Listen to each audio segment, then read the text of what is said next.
Binge Audio.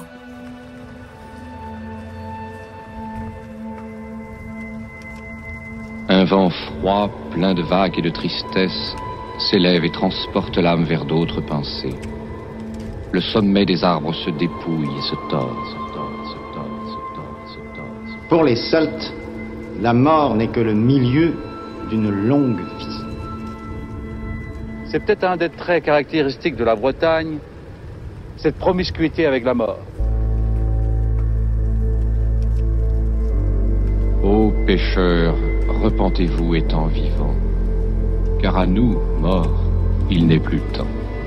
Priez pour nous, trépassés, car un de ces jours, vous en serez. Soyez en paix.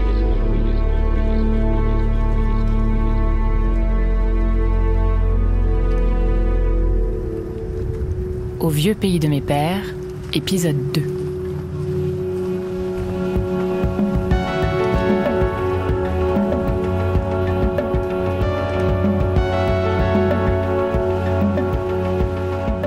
Sur la tombe de Mathieu et de Marianne, devant laquelle je me trouve, comme sur quasiment toutes celles qui l'entourent dans le cimetière de Roscoff, il y a une croix. Une grosse croix en pierre grise. Ici, la religion, elle est partout. Et dans notre histoire, elle joue un rôle essentiel. C'est pas très étonnant vu l'endroit où on se trouve, parce que dans le Léon, qui est cette région qui va en gros de Morlaix jusqu'à la pointe ouest du Finistère, le catholicisme est omniprésent. Là où ça devient très particulier, c'est qu'ici, il se mélange avec une culture mystique. Mathieu, il incarnait ce croisement entre deux spiritualités. D'un côté, le catholicisme, qui est très cadré, et de l'autre, le mysticisme, que la religion, logiquement, aurait dû vouloir éradiquer, ce qu'elle n'a jamais fait.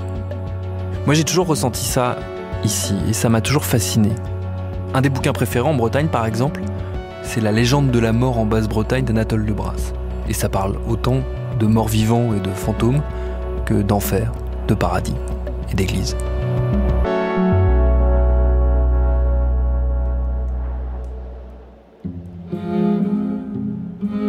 Le poids de l'église, il est évidemment très fort. Ronan Calvès, professeur de celtique, directeur du CRBC à Brest. Et il s'accompagne alors en effet de rites, de croyances que l'on fait remonter à des temps très anciens. Moi je me rappelle très bien de mon grand-père me disant que lorsqu'il est né, on a trempé sa chemise, je crois que c'était ses langes, dans une fontaine.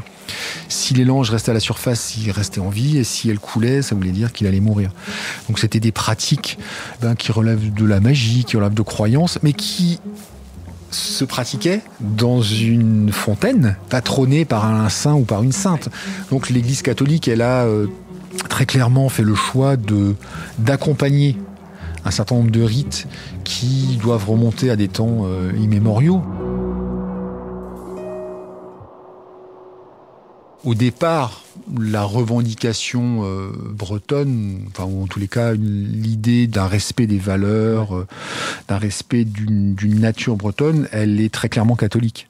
C'est l'Église catholique qui, en effet, va soutenir une certaine forme de revendication, mais jamais l'Église catholique va pas être séparatiste. Oui. L'idée, c'est la petite patrie dans la grande patrie. Ce que va faire la République, d'ailleurs, la Troisième République, c'est la même chose. On vante les mérites de la petite patrie dans la mesure où elle est, dans la mesure où elle est dans la grande patrie. Pendant tout le 19e siècle, il y a une volonté de mettre en évidence les valeurs, des valeurs naturelles. Et donc la langue bretonne est aussi une forme de rempart vis-à-vis des dangers que pourrait représenter le progrès social ou la République. Par contre, apparaît en effet, après la Première Guerre mondiale, un mouvement catholique plus radical, représenté par l'abbé Jean-Marie Perrotte, qui, lui, en effet, est très revendicatif et qui va avoir des liens assez ténus avec le mouvement politique breton, qui est très majoritairement catholique. Et il y avait l'abbé Perrotte qui, et grand-père aurait été franchement, pour Perrotte, quoi. Jean, un des fils de Mathieu, mon grand-père. Lui, il aimait bien l'abbé Perrotte, alors bon, c'était mal vu, quoi. Ouais. Alors donc, à partir de ce moment-là, il lui restait quand même ça derrière la tête. Ouais. Et puis, ça ressortait de temps en temps. Je sais qu'il a été partisan de l'abbé Perrotte. François, un des petits-fils de Mathieu. Mais est-ce que c'est parce qu'il était curé ? Parce que c'est vrai qu'il y avait cette caution de la religion, quoi, aussi. Il les connaissait tous, il venait à Roscoff à la maison, au Verger. Perrotte ? Bien sûr. Ah oui. Bernard, un des fils de Mathieu. Bien sûr. Ben, il ne parlait que breton, d'abord, quand ils se rencontraient. Bévet, Braise, et vous Braise Tao. Ouais. C'était... Ouais. On rigolait que... Ah oui, ils étaient marrants. Ouais. Ah oui, ben on ne parlait que breton. Ouais. On n'était pas dérangés, hein. Ouais. Mais qui était l'abbé Jean-Marie Perrotte ? Il est surtout connu comme l'un des leaders du mouvement culturel breton d'avant-guerre. Pour les uns, c'est tout simplement un traître qui collaborait avec les Allemands et n'hésitait pas à dénoncer les maquisards à l'occupant. C'est ce qui lui a valu d'être exécuté en 1943 à l'initiative d'un groupe de résistants. Cette exécution provoque l'indignation des partisans de l'abbé Perrotte qui le considèrent eux comme un véritable saint et qu'il a été à tout le moins victime d'une erreur. Il devait être excellent bretonnant, il devait être un très bon orateur, charismatique, mais très mal vu par son évêque. Parce que justement trop nationaliste ou trop séparatiste. Pour l'évêque, Monseigneur Duparc à l'époque, dans l'équilibre Feis, qui veut dire foi, et Braise, qui veut dire Bretagne, Feis devait toujours l'emporter. Alors que pour l'abbé Perrotte, peut-être que Braise l'emportait avant Feis. En tous les cas, il n'y avait pas le même équilibre. Donc Feis à Braise, c'était la revue qui était animée par l'abbé Perrotte.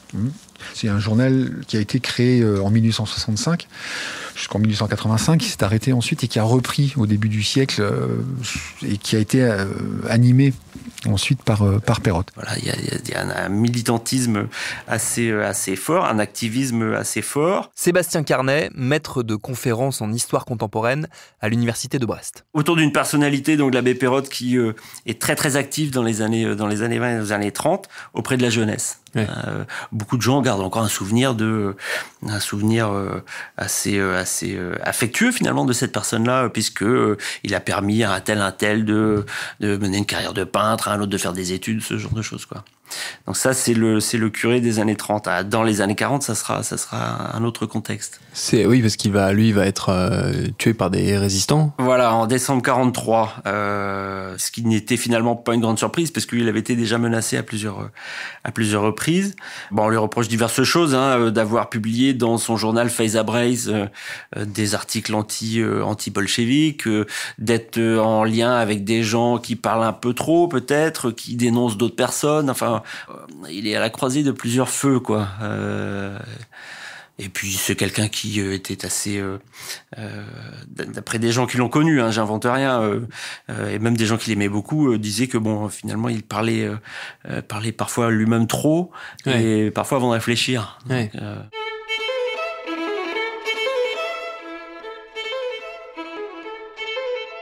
Donc, De ce que je comprends, moi, ce serait donc par la religion, par la spiritualité qui était super importante dans sa vie, que Mathieu serait entré en contact avec l'autonomisme breton. Moi, on m'a toujours apporté l'image de cet homme installé dans sa cuisine qui lisait en permanence. Et il lisait quoi ? Il lisait des revues religieuses en breton où il était certainement question de revendications régionalistes.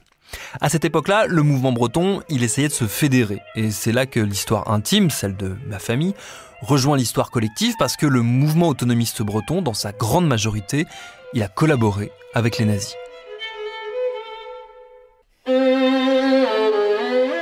Extrait du manifeste du Parti nationaliste breton, paru en 1911. Nous voulons qu'en ce XXe siècle, après une trop longue période d'une domination brutale de la part de la France et de soumission résignée de la part de la Bretagne, notre attitude ait la valeur d'une protestation irréductible. On nous croit écrasés, annihilés, assimilés, francisés, c'est faux. Il y a encore dans l'âme bretonne quelque chose qui résiste et qui survit, quelque chose qu'on a voulu étouffer et anéantir mais qui demeure aujourd'hui aussi vivace et robuste qu'au temps de notre indépendance, et cela conscient ou inconscient, c'est le sentiment national.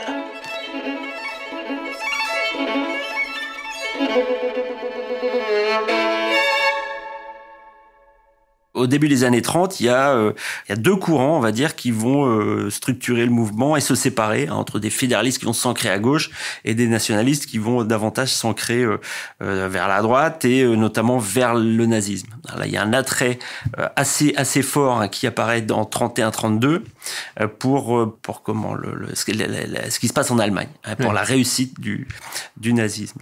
C'est-à-dire que les Allemands ont très vite compris que le mouvement breton n'avait aucune assise locale. Donc on ne pouvait pas en tirer grand-chose, on va dire.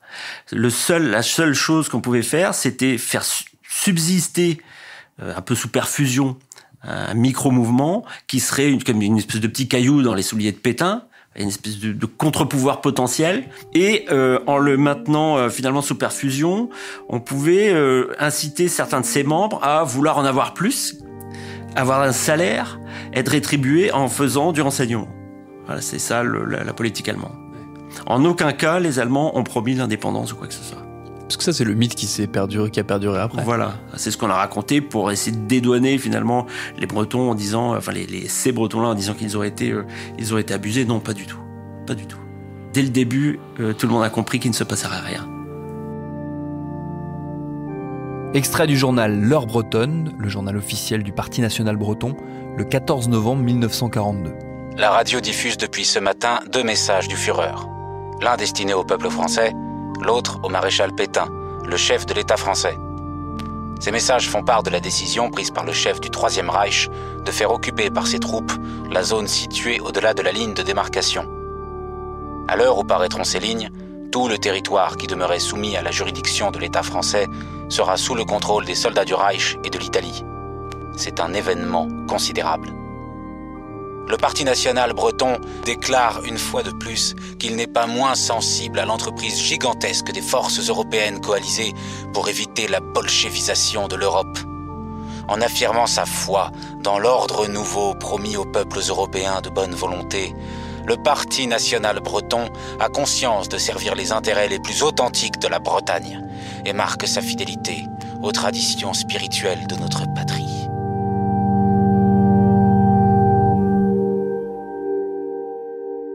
Cette collaboration, elle va prendre un tour encore plus concret à la fin de l'année 1943, avec la création d'une formation SS bretonne de sinistre mémoire dans la région, puisqu'elle va se livrer à tout un tas d'actions violentes, des arrestations, de la torture, des exécutions. Cette unité, elle va prendre le nom de l'abbé Pérotte, celui que fréquentait Mathieu, qui venait juste d'être tué.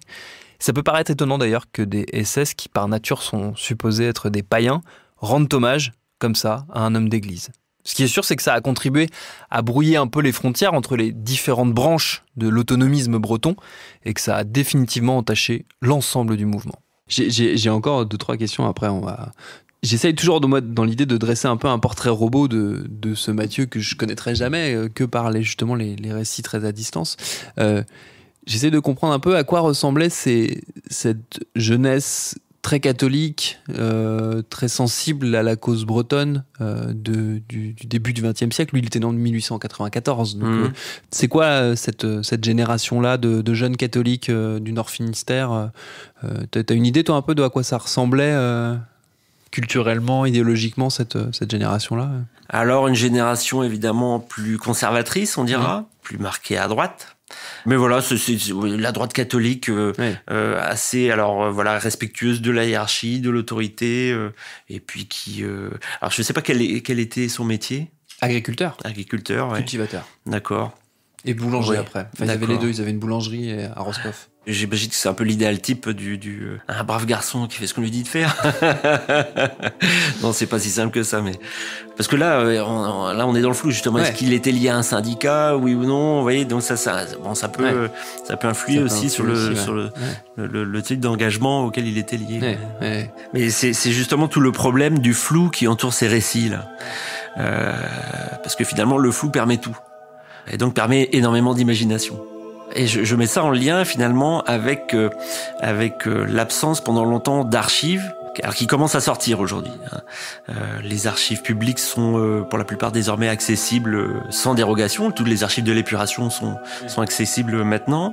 Par contre, les archives familiales restent parfois encore bloquées. Alors ça commence à sortir aujourd'hui.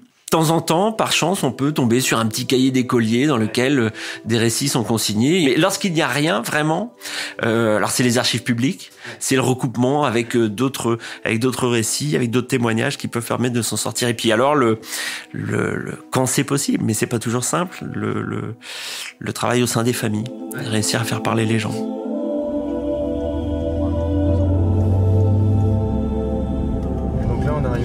On arrive là aux archives départementales du Finistère.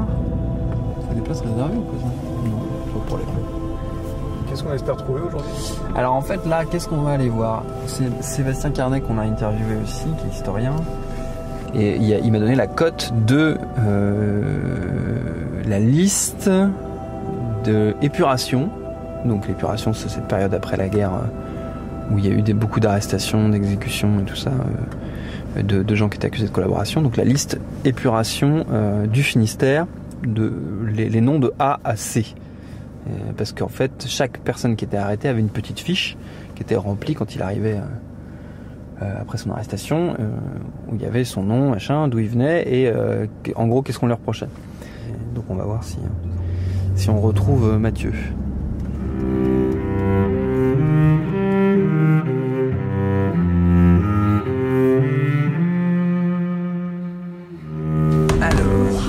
Rosec. Ouais. Il faudrait juste le numéro. 39 567. C'est les listes de détenus de l'épuration. Pour l'instant, juste celle-ci. En fait, je cherche des infos sur mon arrière-grand-père. D'accord, ok. Si je trouve ailleurs.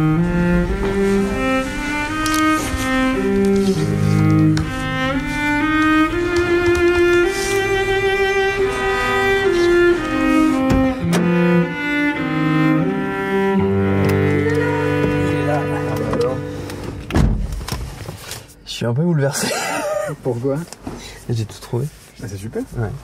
Ça va? Ouais. Je suis un peu secoué. Ouais. Qu'est-ce qui s'est passé? J'ai d'abord trouvé sa fiche d'arrestation et j'ai eu son dossier. Tout son dossier. Tout. Préfecture du Finistère, répression des faits de collaboration. Dossier numéro 1740. Arrêté d'internement du 9 février 1945. 3 mois. Nom, Cabioche. Prénom, Mathieu. Date et lieu de naissance, 15 janvier 1894 à Roscoff. Profession, boulanger cultivateur. Taille, 1m65. Cheveux grisonnants, yeux bleus, nez rectiligne. Visage rond, yeux bleus, teint coloré, moustache courte. Yeux bleus. Motif, a tenu en public des propos pro-allemands et trafic intense de pain avec les Allemands au détriment de la population.